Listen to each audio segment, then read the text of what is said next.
Ho ampitomboana ho aminareo mandrakariva ny riavana ny fahasoavana sy ny fiadanana avy amin'ilay Andriamanitra ray sy Jesoa Kristy ilay tompo ny finoantsika.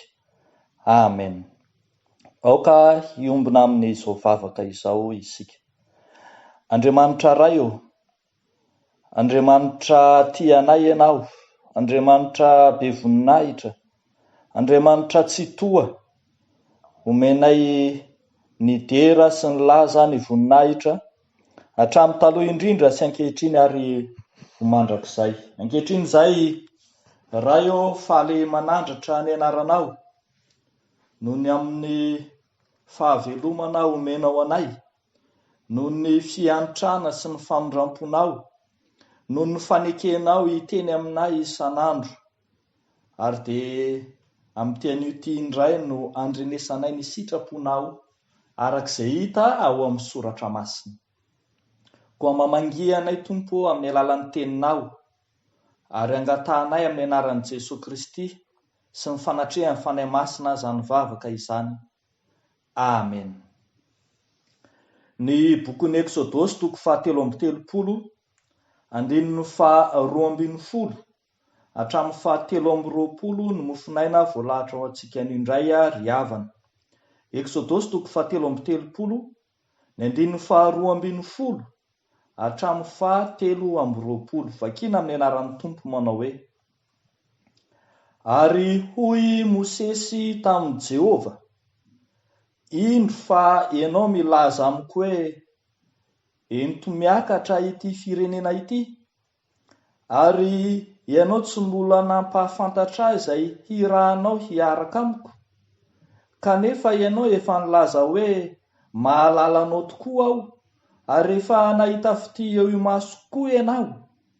Koa ankehitriny raha mahita fity eo masonao aho dia ampahafantaro ny lalanao hahalalako anao, mba hahitako fity eo imasonao, ary hevery fa olonao ity firenena ity. Ary hoy izy, ny tavako no andeha dia hanome anao fitsaharana aho. Fa ho Mosesy taminy, raha tsy handeha ny tavanao dia aza mitondra anay hiakatra hiala aty.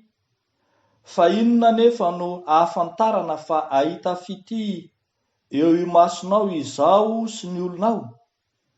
Moa tsy amin'ny handehananao miaraka aminay va? Dia ho voavaka amin'ny firenena rehetra ambonin'ny tany izay dia izao sy ny olonao. Ary ho Jehova tamin'i Mosesy, izao zavatra nolazainao izao dia ataoko koa, fa nahita fity eo masoko ianao ary mahalala anao tokoa aho. Ary ho Mosesy, mba ampahitao ny voninahitra aho. Fa ho kosa Jehova, izaho hampandalo ny fahatsarako rehetra eo anatrehanao, ka hanonona ny anaran'i Jehova eo anatrehanao, fa hiantra izay hiantrako aho, ary hamindra fo amin'izay hamindrako fo.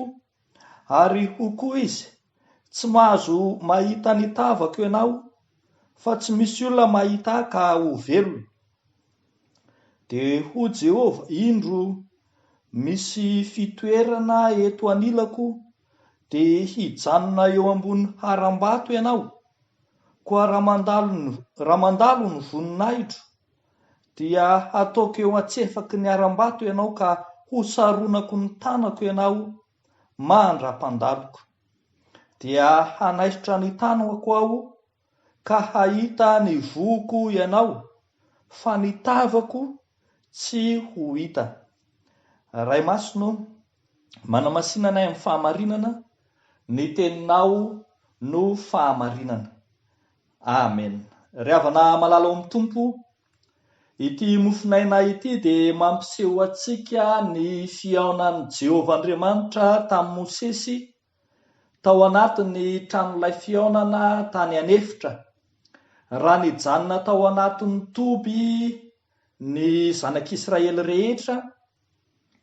I Mosesy kosa nandeha niataka kely, ny sinda kely niala ny toby ka nakao amin'ny tranon'ilay fiaonana mba hiaona tamin'Andriamanitra.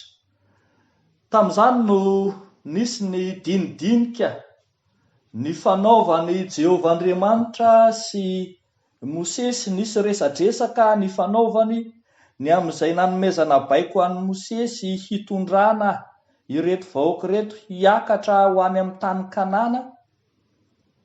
Fa teo ihany koa no ahitantsika ny amin'izay fangatahana nataon'ny Mosesy tamin'ny Jehovah'Andriamanitra. Hitantsika ny fangatahana izay nataon'ny Mosesy tamin'ny Jehovah'Andriamanitra. Fehezitsika amin'ireto zavatra roa lehibe reto. Ny voalohany, nangatahan'ny Mosesy tamin'ny Jehovah ny hahita fitia eo anatrehan'Andriamanitra. Homantsy ny 7:10 manao hoe: koa ankehitriny raha mahita fitia eo masonao aho, dia ampahafantaro ny lalanao, hahalalako anao, mba hahitako fitia eo masonao. Nangataka ny hahita fitia eo i mason'Andriamanitra i Mosesy. Ny hoe mangataka fitia arak'izay ambara eto dia hitantsika fa tena fangatahana mihitsy ny fomba an'Andriamanitra any Mosesy sy ny vahoaka amin'izay lalana izorany hiakatra ho any amin'ny tany Kanana. Izany hoe angatahan'i Mosesy amin'ny Jehovah'Andriamanitra mba ho izy Andriamanitra mihitsy no hitarika azy ireo. Ary raha miteny moa hoe mahita fitia dia ny dika teny ombonana mandika an'izany manao hoe ahita ahazo fanambinana. Ahazo fanambinana ho izy. Ary hitantsika tsara fa tena namaly zany fangatahan'i Mosesy zany tsy ampiambahambahana indromian-taona ny valiteny. Raha indromian-taona Mosesy nangataka dia tsy niambahamba Andriamanitra ny hampahita fitia azy, hamme azy ny fanambinana. Arak'izay hitantsika eo amin'ny 4:14 itenenan'Andriamanitra manao hoe: ny tavako no andeha dia hanome anao fitsaharanao. Izany hoe te hiteny Andriamanitra hoe izao mihitsy no andeha hiaraka aminao ka hanome anao fiadananao, hanome anao fanambinana arak'izay nangatahanao aho. Hitantsika eo amin'ny 15 sy 19 fa mbola nanamafy ny fangatahany Mosesy hoe tena ampahitao fitia mihitsy aza ataonao mitovy amin'ny ireo firenena manodidina. Dia hoy ny valitenin'Andriamanitra amin'ny 17 manao hoe: izay zavatra nolazanao dia ataoko tokoa fa hahita fitia eo masoko ianao ary mahalala anao tokoa aho, ho Jehovah. Ho tanterahako izay rehetra niteneninao, izay rehetra nolazainao, omeko fanambinana ianao satria fantatro mihitsy ianao, hoy Jehovah Andriamanitra. Rehavako malala ao mitompo, asan'Andriamanitra sady fomban'Andriamanitra ny manambona ny olony. Asan'Andriamanitra sady fomban'Andriamanitra no manome fiadanana ny olony, ny momba ny olony.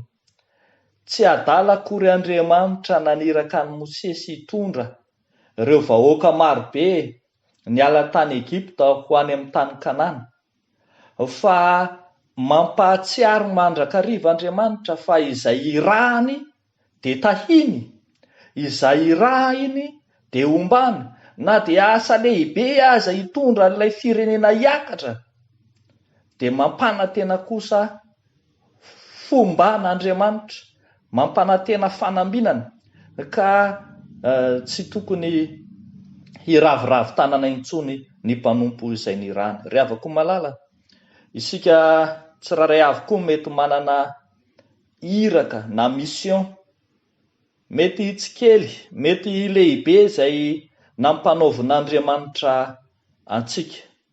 Manana asa manokana izay ny fidianan'ny tompo nanany rany tompo ny tsiraray avy isika indraindray mandiny tena eo anatrehan'ny hadadasiky ny asa ny fidadasiky ny asa indraindray misalasala eo anatrehan'ny tsy fahatanterahana indraindray misalasala eo anatrehan'ny fahalehibeazan'ny asa zay ampanaovin'Andriamanitra zao no tsarovo ry havana Andriamanitra mihitsy no miteny tamin'ny Mosesy fa hiaraka andeha aminy ka ame azy fiadanana hampahita fity azy ary ame azy ny fanambinana ka tahaka izany koa no hitondrany zay rehetra miaradia aminy tahaka ny hoe rehefa tsy teo tsony Mosesy dia Josoa indray no nitenenany manao hoe tahaka nombako amin'ny Mosesy no imbako anao koko mahereza sy matanjaza matahotra na mivadi-po fa momba anao Jehova Andriamanitra ao ianao koa ry havako malala na toy inona halehiben'ny asa eo anatrehanao na toy inona endriky ny asa zay anirahan'Andriamanitra anao dia tsarovy fa izay nirahin'Andriamanitra dia ombany izay nantson'Andriamanitra ka nanomen'Andriamanitra asa manokana dia tsy maintsy ampahomby aziny tsy maintsy omeny ny fanambinany ny toky avy amin'Andriamanitra no momba izay rehetra nirahin'Andriamanitra toky lehibe ho antsika koa zany ry havana afantarantsika fa tsy mandeha irery amin'ny asa zay ataontsika isika fa ny fangatahana faharoa zay ataon'ny Mosesy tamin'i Jehova dia izay hitantsika eo amin'ny 9:20 manao hoe mba ampahitao ny voninahitra aho mba ampahitao ny voninahitra aho nangataka i Mosesy ny hahita ny voninahitry ny tompo ny valiten'ny tompo ry havana tsy nanda mivantana ny tompo hoe tsy ataoko ahita ny voninahitra aho tsy ataoko ahita ny voninahitro ianao fa hitantsika eto fa asehon'Andriamanitra fa ao amin'ny voninahitra izy Andriamanitra no misy ny maha izy azy an'Andriamanitra misy ny fihiziny misy ny maha-Andriamanitra azy noho izany tsy ny voninahitra Andriamanitra feno no ho hitany Mosesy fa hahita ny apahany amin'izany ihany raha toa mantsy ka ny voninahitra Andriamanitra feno no hitan'ny Mosesy na ho hitan'ny mpanompo izay nantsona izy Andriamanitra dia foana ny maha-Andriamanitra azy tsy misy izay maha-Andriamanitra azy tsony raha toa ka hitan'ny olombelona avokoa ny voninahitra maha-Andriamanitra azy fa mampanantena kosa nefa Andriamanitra fa ny apahany amin'izany dia arotsany eo amin'ny olona ary izay apahany arotsany eo amin'ny olona dia ampy hiainan'ny olona sy hiveloman'ny olona ary hiadanan'ny olona ary zany hitantsika eto ny valitenin'Andriamanitra izay mampanantena fa ampandalo ny fahatsarany rehetra ampandalo ny fiantrana ny famindram-po hiantra zay entrako ary hamindra fo amin'izay hamindra fo ary mbola miteny koa ary izy fa tsy mahazo mahita mitavaka ianao fa tsy misy olona mahita ahy ka ho velo zany hoe tena mbola sitrak'ilay Andriamanitra ny hitoeran'ny olona ao anatin'ny fahavelomana ka izany rehetra izany dia marika manambara fa ny apahany amin'ny voninahitr'Andriamanitra izay mitoetra eo amin'ny olona dia midika ho fahavelomana ampifeno ho an'ny olona ry havako malala ao amin'ny tompo teo amin'ny Jiosy dia tsy mba notononona mihitsy ny teny hoe Jehova na Iave ilay litera 4 zay manamarika ny anaran'Andriamanitra rehefa tonga amin'ny fotoana izay mamaky ny soratra masina ka tandrify an'ilay litera 4 manamarika ny ny anaran'Andriamanitra dia tsy novakin'ny jiosy zany fa nataony hoe tompo, ary misy amin'ny jiosy aza tsy mahay mamaky akory ny teny hoe Jehova na Iavé, tsy nampianarina ary tsy niainany mihitsy ny hamaky ny teny hoe Iavé na Jehova, satria heveriny fa ao amin'ny anaran'Andriamanitra no misy ny voninahitr'Andriamanitra. Fa eto kosa nefa Andriamanitra dia miteny fa hampahita ny apahany amin'ny voninahiny mba hiainan'ny olona, ary zany apahany ataon'Andriamanitra amin'ny fiainan'ny olona zany dia lehibe loatra eo amin'ny fiainan'ny olona. Zany hoe na ny apahany kely izay omen'Andriamanitra aza dia feno eo amin'ny zanak'olombelona.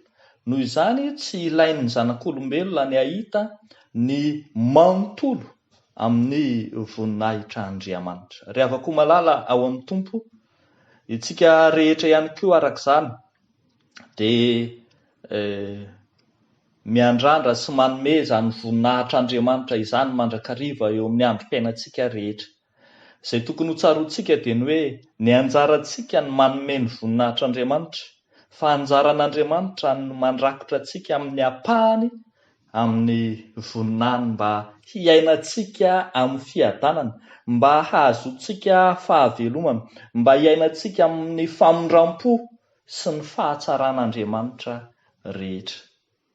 Engany ary zany tenin'Andriamanitra izany ry havana, ahafantarantsika tsiraray avy fa ao amin'Andriamanitra no misy ny famondram-po. Raha fehezina ty tenin'Andriamanitra ty dia izao no hoe nangataka Mosesy tamin'Andriamanitra, ny dinidinika ny fanaovan'Andriamanitra sy Mosesy dia izao ihany.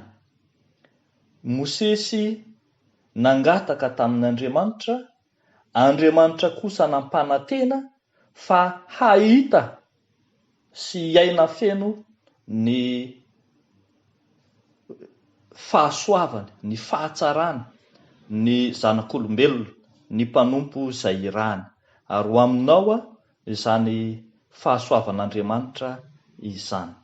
Amen. Hivavaka isika. Andriamanitra rainay masina sy tsara indrindro, misaotra anao izay noho ny amin'ny teninao izay nomenao anay teo, izay mampanantena ny fombanao, ny mampanantena ny fanambinana, ny fahatsaranao izay handalo sy hiainanay amin'ny androm-piainanay sy ny fanomponay indrindra. Misaotra anao izay Tompo noho ny amin'ireny rehetra ireny, ary ankehitriny izahay mametraka sahady eo am-pelantananao ireo mpanomponao tsiraray avy izay nantsoinao manokana tamin'ny anaranao, nametrahanao andraikitra lehibe sy mankadiry, nametrahanao ny andraikitra hitory filazany tsara manerana izao tontolo izao. Koa ireo mpanompo samihafa manana anjara amin'izany Tompo dia apetrakay am-pelantananao. Mivavaka manokana izay ho an'ny mpitandrina rehetra, ho an'ny katekista délégué, ho an'ny katekista, ho an'ny ireo mpitory filazany tsara antsehatra rehetra izay mirotsaka eo an-tanimbolonao, ny mpiandry, ny mpitory teny. Tompo, ireo misionera samihafa ankininay am-pelantananao, ampahery azy ireny ianao ary anonona ny anaranao amin'izy ireny mandrakariva mba haherezany amin'ny fitoriana izay ataony. Matoko manana anao izahay, ary fantatray fa tanterahanao amin'izy ireny ny teninao manao hoe indro ao momba anareo mandrakariva ambara-pahatonga ny fahataperan'izao tontolo izao. Dia ataonay sy angatahanay amin'ny anaran'i Jesosy Kristy Tomponay izany vavaka izany, ho anao ny dera sy ny laza ary ny voninahitra. Amen.